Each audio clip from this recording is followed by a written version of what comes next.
Did you see the latest UConn game against Notre Dame? It was UConn's first loss of the season, and Geno Auriemma isn't taking it well. He's furious, especially since fans called his team and his star Paige Bueckers overrated. Let's rewind a bit. Geno Auriemma just became the winningest coach in college basketball history, but his last championship, 2016, his most recent headline calling out CaitlinClark as current star. Player Paige underperforming. Some pressure off of Paige. Sometimes she's her worst enemy and she over-penetrates to try to get something in traffic and get to the free throw line and blah, blah, blah. If you're going to play her the way they played her, which I think is what she's going to see. Something doesn't add up. Are we witnessing the fall of a basketball legend? Is he setting up Paige for failure? And is Auriemma criticism of generational talent like Clark just sour grapes? Stick around as we unpack the decline of college basketball's most decorated coach. I said earlier, they actually had odds that, she was like third or fourth in the betting odds to be MVP of the WNBA. That's such a slap in the face to every WNBA player. It's unbelievable, right? Picture this, it's 2016. Geno Auriemma is on top of the world. He's just led UConn to their fourth straight national championship. With star player Breanna Stewart, his team is unstoppable, his legacy unquestionable. Fast forward to today, and the landscape looks very different. For decades, Auriemma was the king of women's college basketball. His UConn Huskies were a dynasty like no other. 11 national titles, countless conference championships, a parade of All-Americans, and WNBA stars. Auriemma's name was synonymous with success. We always have, as long as he's coaching, the greatest talent that is in women's basketball. And we've seen Stewie come out of there, we've seen Nafisa, like the list goes on and on. Maya Moore, the list of UConn stars are endless. He will always get that. But here's where things get interesting. Since that 2016 championship, UConn hasn't cut down the nets not once. 7 years without a title might not sound like much for most programs, but for UConn it's practically a drought. So what happened? Has Auriemma lost his touch? It's starting to look that way. His once innovative coaching style now seems stuck in the past, while other programs are evolving, embracing new offensive schemes and defensive strategies. UConn looks old school, and the results speak for themselves. UConn's recent performances have been shocking to say the least. Remember that loss to Notre Dame, a lower-ranked team managed to take down the mighty Huskies, which supposedly boast the best college player in the nation. It wasn't just a fluke either. UConn has been stumbling more and more, looking vulnerable in games they used to. We need other contributions, and Paige is going to try to carry the team by herself, but she thinks there aren't a lot of those contributions. And that's not good for her. You have to wonder, is this the beginning of the end for Auriemma's dynasty? The cracks are starting to show. Players who once flocked to UConn are now choosing other programs. The aura of invincibility is fading, but here's the twist. In the midst of all this uncertainty, Auriemma just achieved something remarkable. He became the winningest coach in college basketball history. It's an incredible milestone that cements his place in the record books. Yet it feels bittersweet because while Auriemma's career win total keeps climbing, his team's performance on the court tells a different story. They're not the dominant force they once were. They're not striking fear into opponents like they used to. Geno Auriemma, CaitlinClark again. The world turns. It's CaitlinClark's world. We just live on planet Caitlin.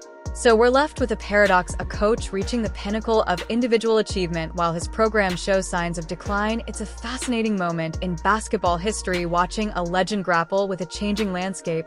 But there's more to this story than just wins and losses. To truly understand what's happening with UConn and Auriemma, we need to look closer at the players, specifically one player who is supposed to be the next. Paige Bueckers and the UConn Huskies front and center this season in women's basketball. Some fans are starting to question Geno Auriemma's coaching style and wondering if it's truly what's best for Paige. With Paige Bueckers and the UConn Huskies front and center this season in women's basketball, some fans are starting to question Geno Auriemma's coaching style and wondering So Geno Auriemma surprisingly, for lack of a better way of describing it, called out Paige Bueckers. And yeah, it was a bit of a surprise, kind of doing it almost out of the blue in a halftime team talk. And you would have thought maybe it's something to kind of spur her on. It did not. Let's rewind to 2020. Paige Bueckers was the talk of women's basketball. She shone bright in high school courts, averaging nearly 23 points per game and leading her team to a state championship. In Minnesota, the hype was real. Bueckers even snagged the Naismith High School Player of the Year award. Everyone knew she was destined for greatness. He basically said, well, Paige just likes to stand around. She's not really aggressive and she's not going to go after the ball. So that's just what Paige likes to do. He kind of threw her under the bus. And a lot of fans are starting to notice that Geno says a lot of things to the media about his team, about his players, that are starting to rub certain people the wrong. And at first it looked like Bueckers was living up to all that promise. Her freshman year at UConn, absolutely electric. She put up 20 points, almost 6 assists, and 5 rebounds per game. Bueckers wasn't just good. She was carrying the team to deep college tournament appearances. It seemed like UConn had found their next superstar. But then something changed this year. Bueckers' stats have taken a nosedive. Sure, she's still putting up points, 9 per game this season, but there seems to be something off, especially in big games. Take the Holy Cross game. Bueckers, the player who was supposed to dominate, managed just 11 points against Louisville. Even worse, only 8 points for a player of her caliber. These performances are raising some serious red flags. That's the worst part about new fans. You know, they have no perspective. There's no context.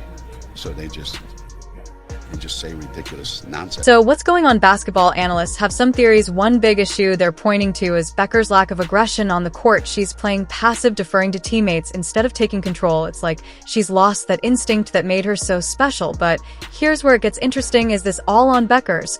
Or is there something else at play? Some are starting to wonder if Auriemma's system might be the problem. His old school approach worked wonders for years, but the game has evolved. Is it possible that his rigid style is actually stifling Bueckers' natural talents? Auriemma himself has hinted at Bueckers' untapped potential. He said there are practice days where she shoots 75% from the floor and up to 60% from three-point range. Those are incredible numbers. So why aren't we seeing that same efficiency in games? It's starting to look like Bueckers might be a square peg trying to fit into Auriemma's round hole. Her pass-first mentality and efficiency-focused game don't quite mesh with the aggressive, dominant style UConn built its dynasty on. And while Bueckers is still leading the team in scoring, that spark, that ability to take over a game, seems to be missing if Geno's coaching style is affecting Paige Bueckers.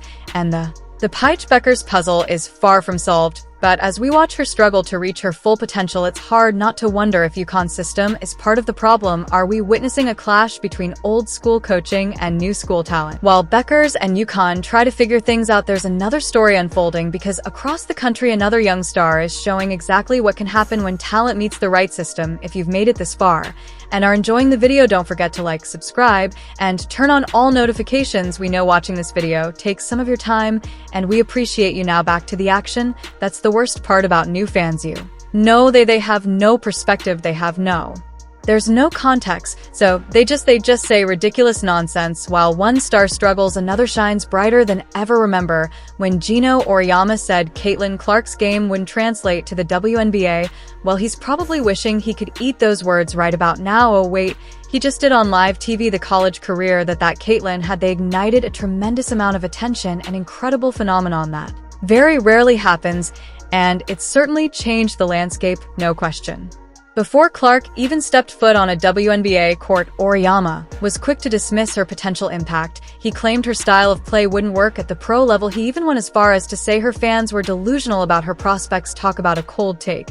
But it's funny to listen to the fever management Joan about physical fouls. Whenever, anytime, I bet you moan about the game being too physical, they're always somebody on that step saying that I'm a something, I'm so what goes around comes around. Fast forward to Clark's debut season, and it's clear who the delusional one was. Clark didn't just adapt to the WNBA, she dominated it. Let's break down her insane rookie campaign. We're talking 2 points, 8 for assists, and 7 rebounds per game. That's not just good for a rookie, that's right for any player in the league. But Clark wasn't done there. She shattered records left and right, 62 to be exact. She dished out 337 assists, setting a new single-season WNBA record. As a rookie, she knocked down 122 Three-pointers, another rookie record. And just for good measure, she became the first rookie in WNBA history to record not one but two triple-doubles.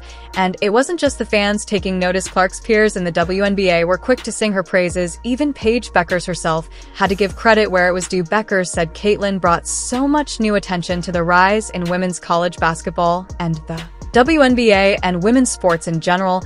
I feel like the weight of the world is on her shoulders, and she just has this heavy burden to carry, and she does it grace and humility. So how wrong could one legendary coach be? Turns out pretty darn wrong. Clark's rookie season wasn't just impressive, it was historic. She finished fourth in the MVP race, made the All-WNBA first team, and of course took home Rookie of the Year honors. Not bad for a player whose game supposedly wouldn't translate. Clark's success does more than just prove Auriemma wrong. It exposes a fundamental flaw in his thinking. The women's game has evolved, and Clark represents the new wave of talent reshaping basketball. Her ability to score from anywhere, her court vision, and her flair for the dramatic, these are the skills driving the sport forward. Wants to know if CaitlinClark played for Geno, would he let her shoot logo 3? Should I answer that? Go ahead. Hell no. Like, he didn't even let us dribble. Like, not F. We were playing triangle pass screen. Away pinch pie. Bet we came off 5-5 pick and rolls our whole career. But here's the thing, Clark's story is just beginning. As impressive as her rookie season was, it feels like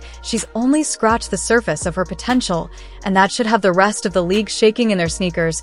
I feel like I'm just scratching the surface. I feel like there's just so many areas that I want to improve in, and to continue to get in the gym and work on that every single day as Clark dazzles fans and confounds critics. A once unshakable basketball dynasty finds itself on unfamiliar ground. What happens when the innovators of yesterday become the roadblocks of today? Geno Auriemma built UConn into a powerhouse for years. His program was the gold standard in women's college basketball. But as the game evolves, is Auriemma's old school approach holding the sport back? However, times are much different than they were when Geno started coaching. When I don't think it's the greatest look for him to continue to say some of these things in the media, especially with the kind of spotlight that is on Paige right now. And I do think that some of the spotlight that's on her and some of the pressure that a lot of media people have put on her is unwarranted. I don't think it's fair. She's a great player, but I think all of the comparisons and things that we've heard and people trying to make her CaitlinClark when she's not. Let's look at the facts. Women's basketball is changing fast. Players like CaitlinClark aren't just breaking records, they're reshaping how the game is played. Clark's long-range shooting and flashy passes have fans glued to their screens. She's not alone either. A new generation of players is pushing the boundaries of what's possible on the court, and guess what fans are loving it? The WNBA is seeing record attendance. Let us know in the comments. Like, subscribe, and turn on all notifications so you never miss out. Click the video on the screen, and we will see you in the next one.